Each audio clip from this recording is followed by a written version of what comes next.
लेकिन जो लेटर जारी होकर के हमको मिला वो शायद 16 दिसंबर को मिला।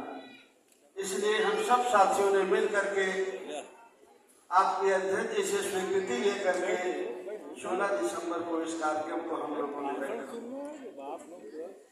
16 दिसंबर को फरवरी 16 को मैं जेल से निकल करके आया था। उस समय हमारे साथी थे भाई प्रजापति जी, हरपाल प्रजापति, इरफान भाई और जितने सम्मानित साथी बैठे हैं, हम सब लोगों ने मिलकर के ये सोचा कि हम लोगों ने गरीब और कमजोर की लड़ाई लड़ने का तय किया है, निश्चय किया है। आज जब वो बहुजन समाज पार्टी उस स्थिति में नहीं है जो गरीब और कमजोर की बात करती थी माननीय कांशीराम साहब के जमाने में, जो बाबा साहब अम्बेडकर के, फूले के, शाहू के, भगवान बिरसा मुंडा के, संत राम बीए के, संत गाड़गे के, अवंतीबाई लोधी के, पेरियार रामास्वामी नायकर के, इन बहुत सारे महापुरुषों के विचारों को लेकर के जो माननीय कांशीराम जी चले थे और उस विचार के साथ उन्होंने एक संगठन बनाया था। अब वो संगठन में वो विचार नहीं है। कालीचरण जी, मुखिया जी और बहुत सारे साथी जो इस विचार में चला था लाइव, हम लोगों ने तय किया। तू लाइव दिखाओ था, हम चला तो बना करके इस बात की शुरुआत हम लोग करते और हम सब लोगों ने मिल करके जन अधिकार पार्टी नाम रखा, जो दिसंबर में 16 में रजिस्ट्रेशन होकर के उसका मिला। और हम लोगों ने दिसंबर 16 से शुरू करके, मुझे अच्छी तरह ध्यान है, मैनपुरी की रैली होने वाली थी, चुनाव का समय था और उस रैली में हम लोगों ने उसकी घोषणा की थी जन अधिकार पार्टी की। और 17 में कुछ साथी बड़े पैमाने पर जन अधिकार पार्टी से चुनाव लड़े और कुछ साथी कहीं कहीं अनाउंस हो गया था तो दूसरे संगठन से चुनाव लड़े। और 16 से आज 25 है दिसंबर, 16 से शुरू करके 16 दिसंबर, शायद 16 से शुरू करके आज हम यहाँ 16 दिसंबर 25 में खड़े हैं। इन 9 सालों का सफर है। हम लोग 17 का चुनाव लड़े, लोकसभा का 19 में लड़े, फिर 22 में विधानसभा का लड़े और फिर 24 में हम लोकसभा का चुनाव लड़े। कितनी दूर तुमने दूरी तय की है, इसका अंदाजा और इसकी जानकारी आपको अच्छी तरह है। ये सही है कि आप सब साथियों ने मिलकर के जन अधिकार पार्टी के नाम को उत्तर प्रदेश में, मध्य प्रदेश में, इन 2 प्रदेशों पर बड़े पैमाने पर पहुंचाया। महाराष्ट्र में और बिहार में और उत्तराखंड में थोड़ी बहुत नाम पहुंचा। उसका एक ही कारण था कि हमें जितनी मेहनत करनी चाहिए उतनी मेहनत हम और प्रदेशों में नहीं कर पाए। उत्तर प्रदेश में हम लोगों ने ये कोशिश की। जब मैं फरवरी 16 में छूट करके आया तो हम लोगों ने जनसंपर्क यात्रा की शुरुआत की। हर जिले में एक रात रुकना, एक दिन का कार्यक्रम, और पूरे उत्तर प्रदेश में हम लोगों ने जनसंपर्क यात्रा निकाली और हर जिले में एक रात रुके। आप सब लोग थे उसमें, आप सब लोगों के सहयोग से ये कार्यक्रम हुए और बड़े पैमाने पर लोगों का समर्थन हम लोगों को मिला।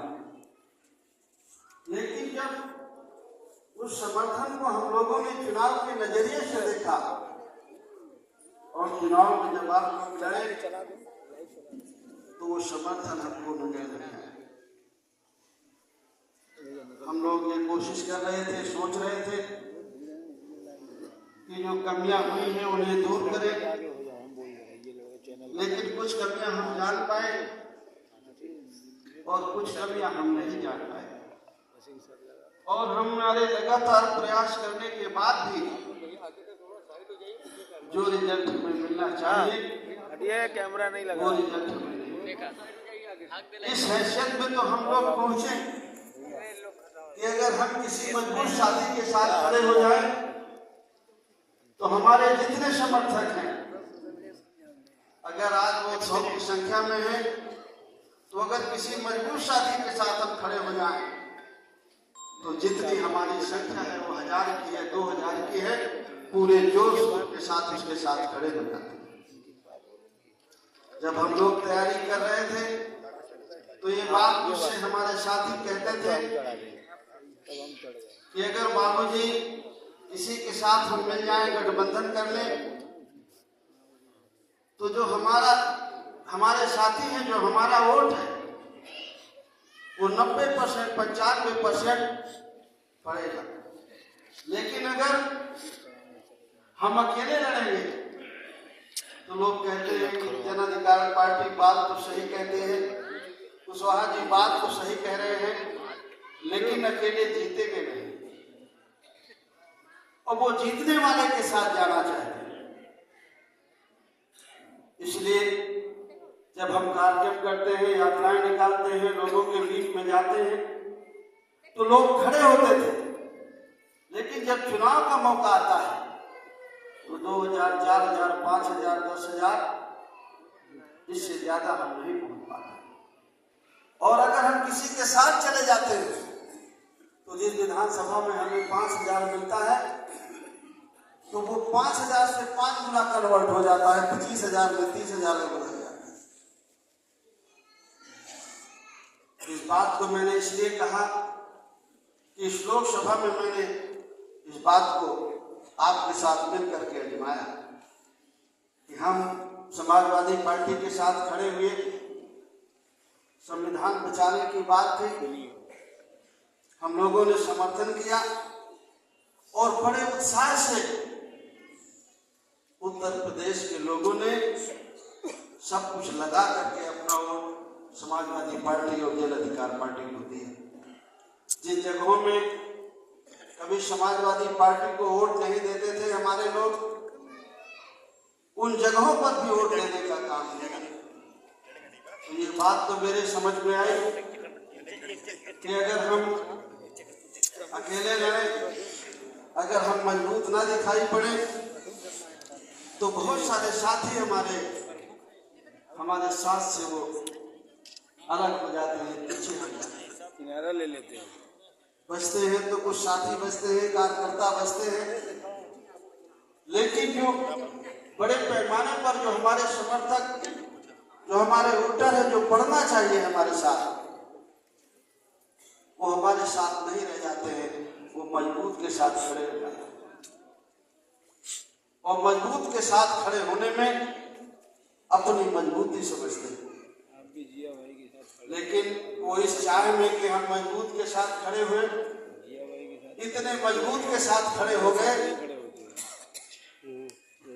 कि उन्होंने आपका सब कुछ, संजय सिंह का फोटो लगाता है, शायद अगर आप मजबूती के चक्कर में ना पड़ते और बहुत मजबूत के साथ नहीं खड़े होने के बारे में सोचते तो शायद ये नौबत नहीं आती। लेकिन आपको लगा कि हम अकेले कुछ नहीं कर सकते हैं, तो आपने इतना मजबूत ढूंढा, इतना मजबूत पार्टी ढूंढ ली, इतनी मजबूत व्यक्ति को ढूंढ लिया। तुम खड़ा हो जाओ। आज आपका रिजर्वेशन खत्म हो रहा है, संविधान खत्म हो रहा है, आपके बच्चों का अधिकार खत्म हो रहा है, उसके जिम्मेदार वो लोग नहीं हैं। हम अगर सोचें कि हमारा रिजर्वेशन खत्म हो रहा है, हमारा हक अधिकार खत्म हो रहा है, हमारे बच्चों की पढ़ाई खत्म हो रही है, तो हम सोचे कि जो लोग सत्ता में हैं वो जिम्मेदार हैं। वो जिम्मेदार नहीं है। अगर जिम्मेदार हैं तो हम हैं उसके लिए, आप हैं उसके लिए। अगर हम ये गलती नहीं करते तो ये नौबत कभी नहीं आती। आपने मजबूत ढूंढने के चक्कर में ये गलती आपने की है, हमने की है। आप तो कुछ पढ़े हैं, कार रहीम के दोहे पढ़े होंगे। कार रहीम कैसो निडो बेर केर कोशन, वो डोलत रसाप में उनके फाटा तक। बेर का और केले का संग कैसे मिल सकता है? अगर केले का पेड़ हो और बेरी का पेड़ हो, इसमें कांटे होते हैं, तो कैसे उसकी दोस्ती हो सकती है? लेकिन वो दोस्ती आपने की, हमने की, और आज वो फल हमें देखने को मिलता है। इसलिए आज जब हम किसी को दोषी ठहराते हैं तो सबसे पहले हमें अपने आप में झांकने की जरूरत है। मैं ये हमेशा कहता हूं कि वो ठीक हो जाए, ये हमारी समस्या नहीं है। हमारी समस्या है कि हम ठीक हो जाएं। हम किसी और को नहीं ठीक कर सकते हैं, लेकिन हम अपने आप को ठीक कर सकते हैं। और जिस दिन हम अपने आप को ठीक कर लेंगे, उस दिन इस लड़ाई को हम जीत लेंगे, हमारी समस्याओं का समाधान हो जाएगा। इसलिए इन 9 सालों में मैंने जो समझा और मैंने जो सीखा, तो मैं इस नतीजे में पहुंचा हूं कि हमें अगर कुछ करना है तो ये आपके लिए दिखाना जरूरी है कि हम जीत सकते हैं, हम मजबूत के साथ करेंगे। तो हमारा ये चुनाव होना चाहिए कि जो मजबूत दिखे, लेकिन कमजोर को साथ लेकर के चले। हमेशा मजलूम मिलकर के जालिम का मुकाबला कर सकते हैं। जालिम और मजलूम मिलकर के कभी मुकाबला नहीं कर सकते। तो हमारी तरह जो गरीब हो, कमजोर हो, पिछड़े हो, दलित हो, आदिवासी हो, अल्पसंख्यक समाज से ताल्लुक रखने वाले सिख, मुस्लिम, ईसाई हो, बौद्धिस्ट हो, जिनकी समस्याएं हमारे जैसी हैं, उनके साथ मिलकर के ये लड़ाई लड़ी जा सकती है। और अगर आप बहुत मजबूत आदमी देखेंगे तो इस समस्या का समाधान कभी नहीं होगा।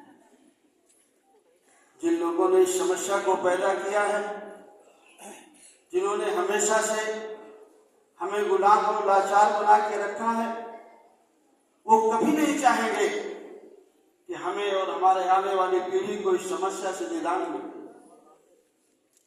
हमारे बारे में तो वही सोच सकते हैं जो हमारी तरह पीड़ित है, चाहे वो जातिवाद से पीड़ित हो, गरीबी से पीड़ित हो, हक अधिकार से वंचित हो।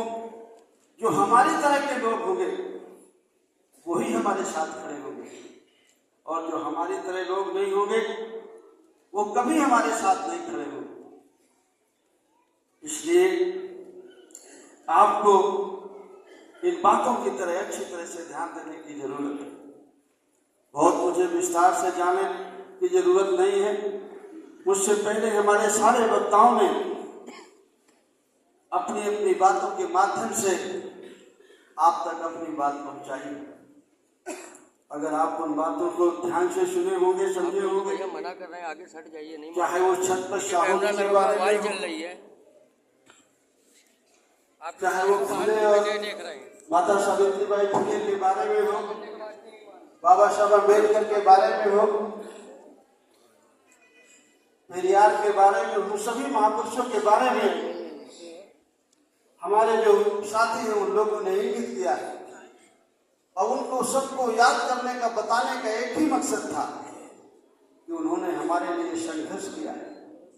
हमें हक अधिकार दिलवाने के लिए बहुत सारे लोगों ने संघर्ष किया है। तब जा करके हम लोग यहाँ तक पहुँचे। लेकिन आज हम अपनी कुछ गलतियों के कारण, जो महापुरुषों ने इस कारवे को यहाँ तक खींच करके लाए, आज वो कारवां पीछे जाता हुआ नजर आता है। बाबा साहब अम्बेडकर ने एक बात कही थी कि बहुत मुश्किल से ये कारवां मैं यहाँ तक खींच करके लाया हूँ, हो सके तो इसको आगे बढ़ाना, और आगे ना बढ़ सके तो जहाँ तक मैं ले आया हूँ इसको यही टिकाए रखना, इसी से आपका हित होगा और आपका आने वाले पीढ़ी का हित। लेकिन इन 12-14 सालों में जो बाबा साहब अम्बेडकर जहाँ तक खींच के लाए थे, वो वहां तो नहीं खड़ा है, वहां से तो वो पीछे जाने लगा। अगर वो वहीं खड़ा रहता तो भी बात बिगड़ती नहीं, लेकिन वो वहां से बहुत पीछे गया है और निरंतर पीछे होता हुआ नजर आता है। आज हमारे सोनभद्र के साथी सुमन भाई ने SIR की चर्चा की। SIR के बारे में आपको सब जानकारी होगी भी, लेकिन उस जानकारी को अमल में नहीं।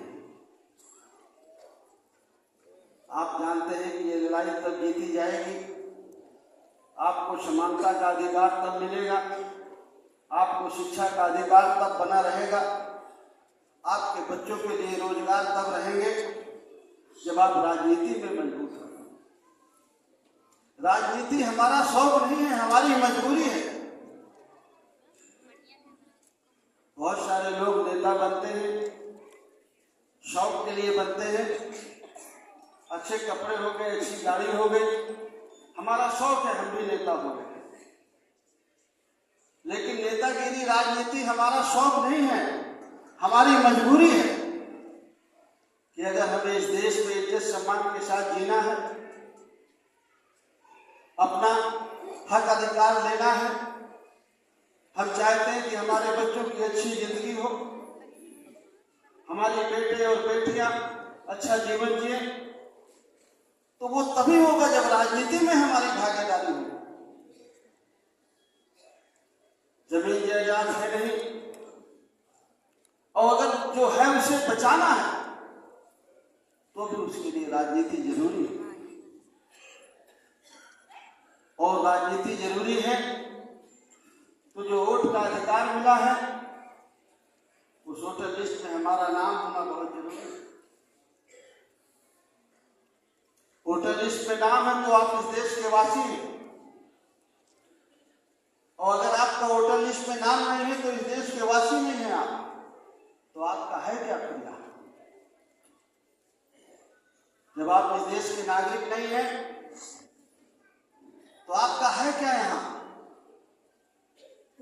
फिर आपका घर, आपकी जमीन, आपका जायदाद जब आप है नहीं तो कैसे सिद्ध करेंगे कि ये आपकी है? तो चुनाव तो हारेंगे आप, लेकिन जो है उसे कैसे बचाएंगे?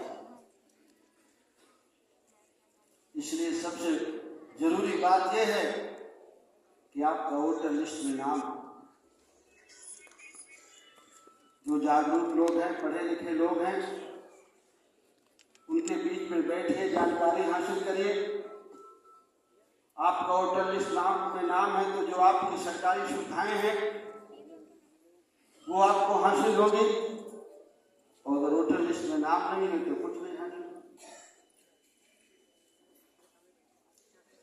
तो जो फार्म, एक तो जो होता है 3 की वोटर लिस्ट वो ले रहे हैं, और वो भी 2003 की वोटर लिस्ट में जितने नाम थे वो 2024 की वोटर लिस्ट में नहीं है, उसमें भी कम है। तो SIR फार्म जिनके 2003 में जिनके वोटर लिस्ट में नाम है उनके सबको नहीं मिल रहे। 2024 की वोटर लिस्ट में जिनके नाम है उनको SIR के फार्म मिल रहे हैं, और उसको चेक कर रहे हैं कि आपका नाम 2003 में है कि नहीं। तो अभी तो जो पुराने वोटर लिस्ट में नाम है आपको, उनके नाम यथावत रह जाए, जो आदमी बाहर चला गया है उसका वोटर लिस्ट में नाम बाहर हो गया है, जिनकी मृत्यु हो गई है ठीक है, वो कट जाने चाहिए। लेकिन जो हैं और कहीं थोड़े बहुत दिन के लिए 2-4 महीने के लिए कमाने जाते हैं और फिर घर में आकर के रहते हैं, वोटर यही वोट डालते हैं, उनके वोटर लिस्ट में नाम जरूर है। और ये बहुत ध्यान देने की जरूरत, शायद 25 तक है, 26 तक है, 25 तक है, 10 दिन का टाइम और पूरा 1 महीने से ज्यादा गुजर गया। और इस 10 दिन में हमारी आपकी कोशिश होना चाहिए कि हमारा एक भी वोट रह न जाए। जो बेटियां शादी करके आई हैं उनका रिकॉर्ड अगर आपको वोटर लिस्ट में नाम रखवाना है तो मैके से लिखवा के लाना पड़ रहा है, उसका रिकॉर्ड देना पड़ रहा है। तो बहुत सारे साथी सोचते हैं कौन झंझट में पड़े, और ये छोटा सा झंझट नहीं झेल पाएंगे तो जो आगे झंझट आने वाला है उसको कैसे झेलेंगे। आप भारत के नागरिक नहीं हैं तो फिर आपको नागरिकता सिद्ध करनी पड़ेगी कि आप कब आए, कैसे आए भारत, और आप नहीं सिद्ध कर पाए तो डिटेंशन सेंटर, अस्थायी जेल बनाएंगे, और जब तक नहीं सिद्ध कर पाएंगे तो जेल में रखेंगे। तो जब हम यहाँ इस देश के निवासी हैं तो हम थोड़ी सी मेहनत क्यों नहीं करते हैं कि हमारा नाम वोटर लिस्ट में आए। आज की डेट में मिनिमम 15 से 20% वोटर लिस्ट से नाम गायब हो रहे हैं, और 4 से 5 लाख एक विधानसभा में वोट, अगर 20% कट गया तो 1 लाख वोट कट गया। आप तो वैसे भी हार गए, कैसे जीतेंगे आप। पुराने जमाने में राजा होते थे, राजा का बेटा राजा होता था, लेकिन आज तो राजा बनाने की प्रक्रिया वोट से है। जिसको ज्यादा वोट मिलते हैं वो जीतता है, वो राजा बनता है। तो आपका तो 1,80,000 वैसे कट गया, तो लड़ाई तो आप कैसे जीत पाएंगे।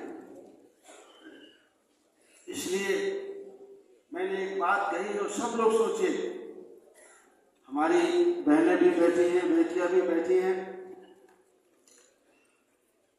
खूब हम सब लोग सभी धर्म को मानते हैं, पूजा करते हैं, अर्चना करते हैं, हमारा किसी धर्म से विरोध नहीं, हम सबका सम्मान करते हैं, सभी भगवानों को मानते हैं।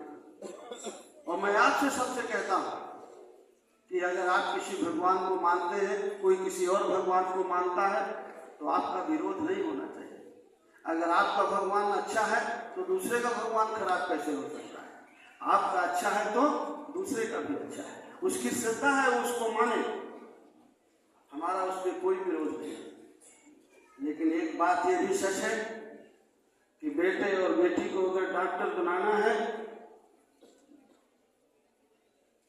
तो वो तो संगम नहाने से नहीं बनेगा, उसे तो पढ़ाना पड़ेगा, स्कूल भेजना पड़ेगा और डॉक्टरी पढ़ानी पड़ेगी, तब वो डॉक्टर बनेगा। अगर आपको अपने बच्चे को इंजीनियर बनाना है तो पहले उसे इंटर पास करनी पड़ेगी, फिजिक्स और मैथ लेना पड़ेगा, और जब इंजीनियर कॉलेज में दाखिला कराएंगे आप और जब वो पढ़ेगा 4 साल तो इंजीनियर बनेगा। आप और कुछ करेंगे तो इंजीनियर नहीं बन जाएगा।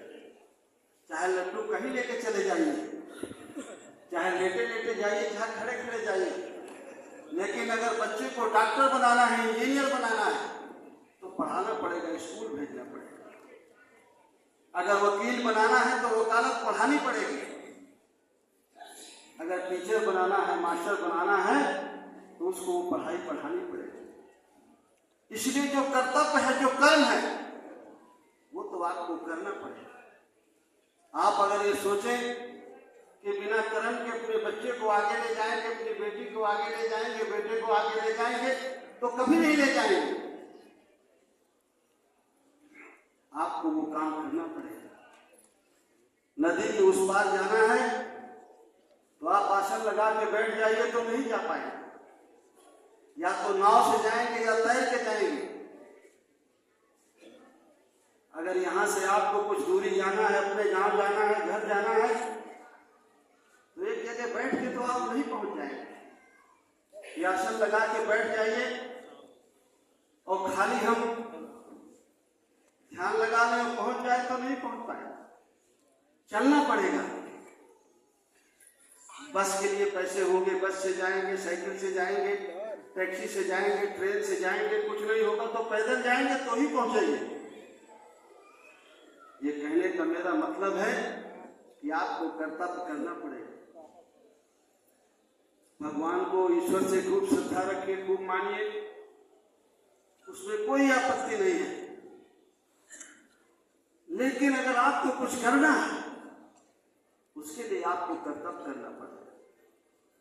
मैंने कहा कि बच्चे को डॉक्टर बनाना है तो डॉक्टरी पढ़ानी पड़ेगी, जो भी बनाना है वो पढ़ाना पड़ेगा, कर्तव्य करना पड़ेगा, कर्म करना पड़ेगा। अगर आप किसान हैं तो खेती बाड़ी जोतो बोओगे, काटोगे, तब फसल होगी। ये आप जानते हैं अच्छी तरह, लेकिन पहुंच कहां जाते हैं ये ना मेरे समझ में आती है और शायद आपको भी समझ में नहीं आएगी। इसलिए अगर हमें अपने खोए हुए हक अधिकार लेना है और अगर हम अपने बच्चों का जीवन अच्छा बनाना चाहते हैं तो राजनीति में भागीदारी हमारी जरूरी है। और राजनीति में भागीदारी का मतलब ये नहीं है कि हर व्यक्ति चुनाव लड़ता है या चुनाव लड़ना ही राजनीति है। राजनीति भागीदारी मतलब है कि जिसको हम चुन रहे हैं, जिसको हम वोट दे रहे हैं, वो कैसा व्यक्ति है हमें पता हो। ये हमारे बच्चे के लिए सोचता है, हमारे लिए सोचता है, हमारे बच्चों की पढ़ाई के लिए सोचता है। हम किसान हैं तो हमें खाद बीज बारे सस्ती के बारे में सोचता है, हमें आगे बढ़ाने के बारे में सोचता है। जब ये सोच करके आप वोट देना शुरू कर देंगे, उस दिन आप राजनीतिक तौर पर जागरूक हो जाएंगे। लोग ये सोचते हैं कि आप वोट देते समय ये मत सोचें, वोट देते समय आपका दिमाग काम ही न करे। वोट देते समय आप कुछ सोचें, चाहे पैसा मिल जाए इस बारे में सोचिए, चाहे भगवान के बारे में सोचिए, चाहे और किसी बारे में सोचिए। वोट देते समय आप अपने और अपने बच्चों के बारे में न सोचें। यही लोगों का प्रयास है और हमारा सिर्फ इतना प्रयास है कि आप वोट देते समय अपने और अपने बच्चों के बारे में सोचें। लेकिन आप वोट देते समय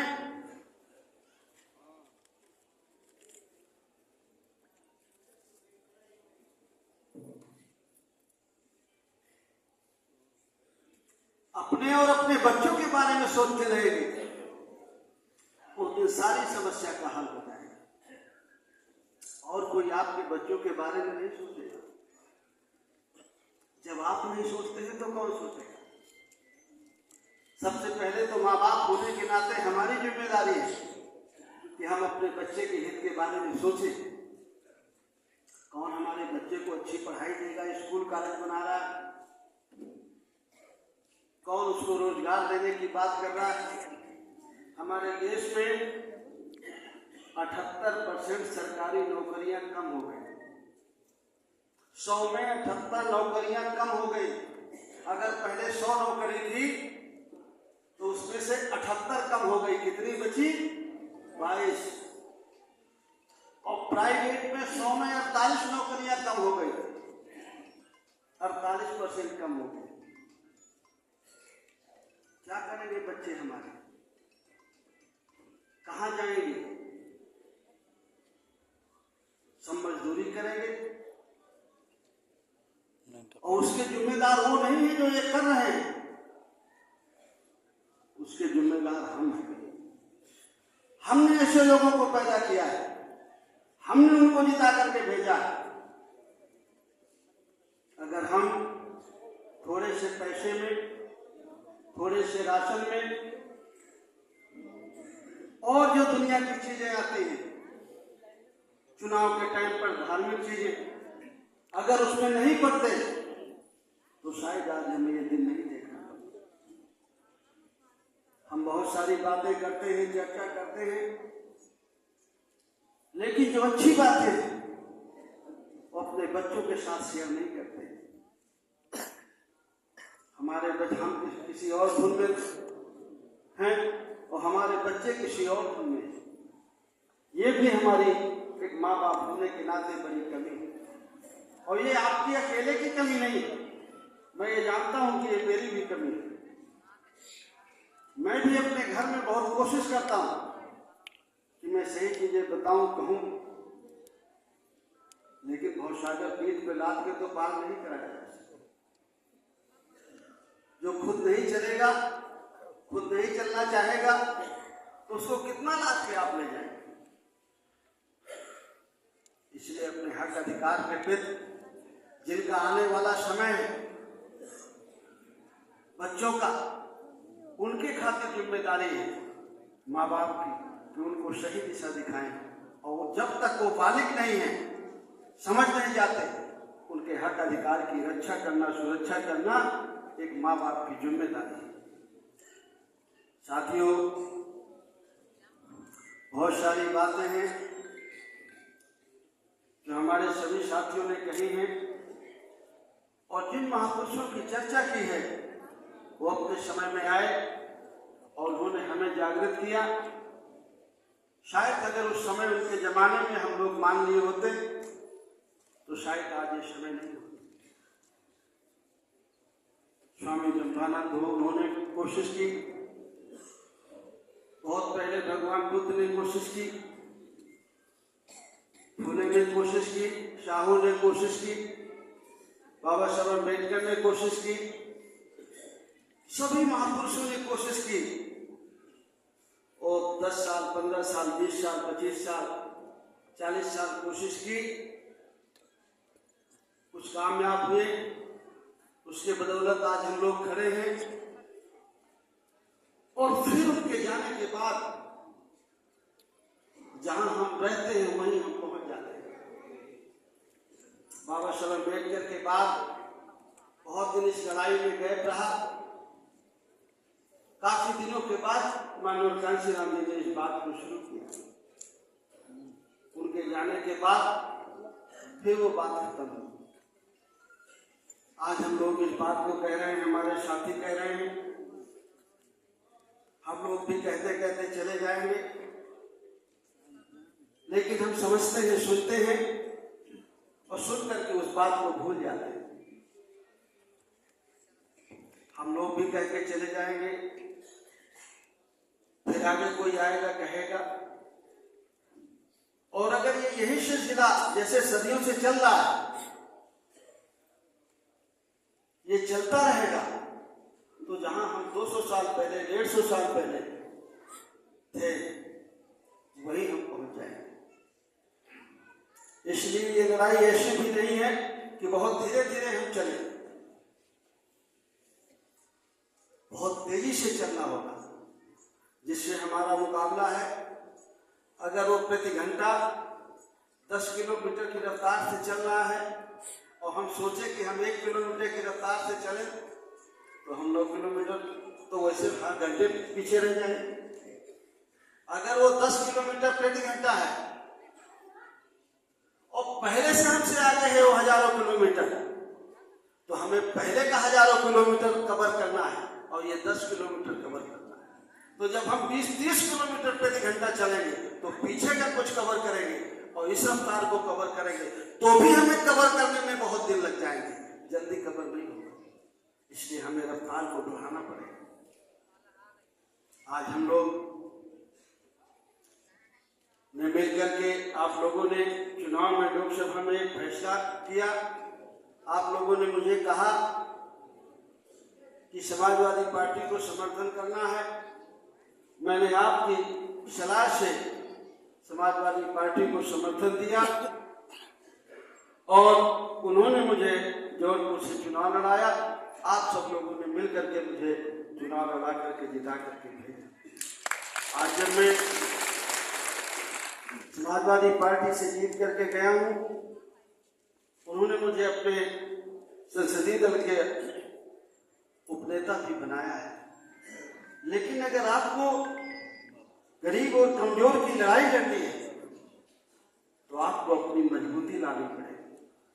आपको दिखाई पड़ना होगा कि हम लोग गरीब और कमजोर की, किसान की, मजदूर की लड़ाई लड़ रहे हैं। हमारा जो नारा है एक समान शिक्षा का, हम उसके साथ खड़े हैं।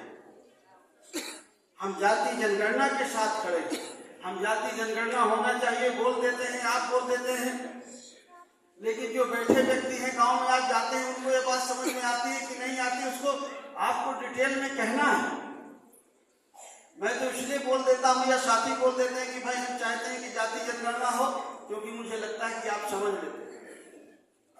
लेकिन फिर भी मैं उसको थोड़ा सा डिटेल करता हूं कि जाति जनगणना का मतलब ये है कि जिस जात की जितनी आबादी है उसकी गिनती हो जाए।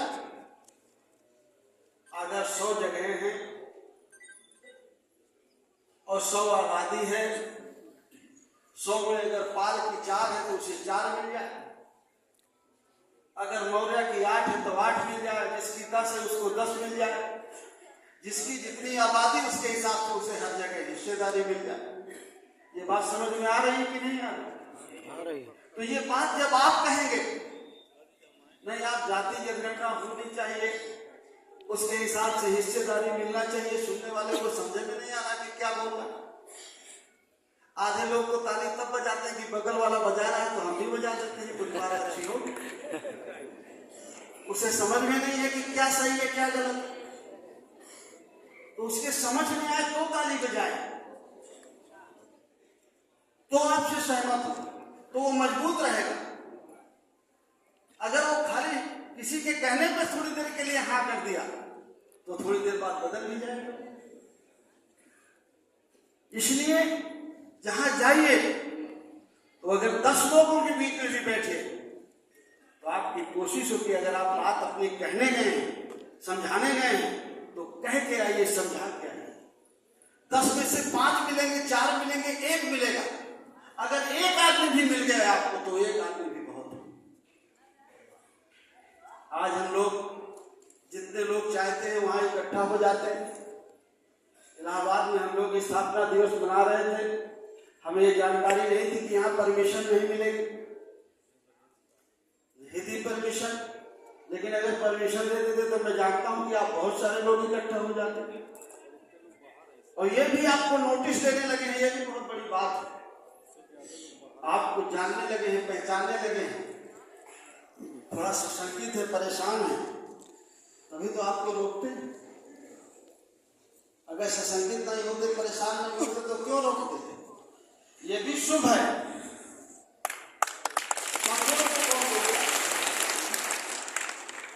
और ऐसा रोकना उन्होंने शुरू किया है तो ये बहुत अच्छी बात है।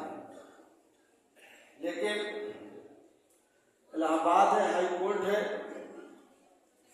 अजीत बाबू वकील हैं, ज्ञान बाबू वकील हैं, हमारे प्रदेश अध्यक्ष जी वकील हैं, इनको एक पिटीशन डाल देना चाहिए। अरे उससे पढ़ी तो रहती, उस पर हम बात तो रखते अपनी।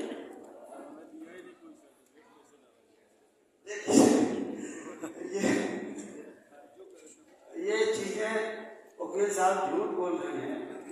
हम वकील नहीं है, डिग्री धारक, लेकिन हम जानते तो भाई हम डिग्री धारक नहीं है, लेकिन इतने मुकदमे लड़ रहे हैं हम कि अब हम ये सब चीजें जानने लगे हैं। देखो बस एक चीज कहूं, वकील की, नेता की, पत्रकार की, पुलिस की न्यूसेंस वैल्यू है। वकील की, नेता की, पत्रकार की, पुलिस की न्यूसेंस वैल्यू बहुत है।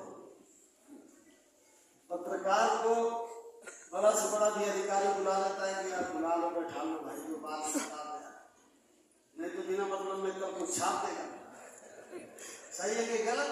सही है, सही है। अगर ये वैल्यू नहीं है तो फिर वो पत्रकार नहीं। अगर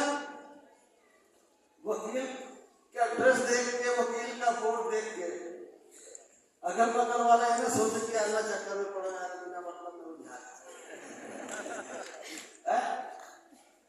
तो फिर कैसा वकील? पुलिस वाले को जानते हो आप कि पुलिस वाले से आप कहाँ जंगल में पड़ रहे, अभी जान गाली दे देगा क्या फायदा? आप खड़ा हो तो दूर से निकल के जाते हैं। और नेता, अगर नेता से लोगों को ये ना भय हो कि ये नेता है यार इससे मत उलझो, तो फिर किस बात का नेता है? तो इनकी न्यूसेंस वैल्यू ज्यादा है। आपको न्यूसेंस क्रिएट नहीं करना, आपको न्यूसेंस क्रिएट नहीं करना, लेकिन अगर आपके साथ कोई न्यूसेंस क्रिएट करे तो आपको भी न्यूसेंस क्रिएट करना आना चाहिए। कोई आपको हाथों से या मुंह से नहीं करना, हाथापाई नहीं करना। अगर आप थोड़ा सा कानून जानते हैं तो कोई अधिकारी ऐसा नहीं है, कोई थानेदार ऐसा नहीं है जो फंस नहीं जाता है। आप शुरू तो करिए लिखना, आप डालिए तो एप्लीकेशन, और लिखा कभी खत्म नहीं होता है, दबाया जा सकता है, कभी खत्म नहीं होता है। हम विपक्ष में हैं, आप लोगों ने जिला करके भेजा है, दरोगा का ट्रांसफर हमारे कहने से थोड़ी हो जाए। हम कप्तान को कहेंगे, कप्तान नहीं सुनेगा, तो कप्तान नहीं सुनेगा तो कप्तान का ट्रांसफर कराए तो हमें सरकार से कहना पड़ेगा, तो सरकार भी नहीं सुनती। रोज का काम है इनका गलत करना। 2-3 पकड़ लीजिए, उसी की लिखा पढ़ी कर दीजिए, देखिए नमस्ते होता है कि नहीं होता है। और अगर आप चुप रहेंगे तो कभी आपसे कोई बात नहीं करेगा। तो सच ये है कि जितना हमें जागरूक होना चाहिए एक वकील के तौर पर भी, उतना हम नहीं है। अपनी बात को जिता लेने से, हमसे सफाई दे देने से क्या मतलब है? इस इनका समस्या का समाधान नहीं, मुद्दा तो समस्या के समाधान का है। और इतना खींच देना चाहिए कि अगली बार कोई ऐसी नौबत हमारे सामने ना आए।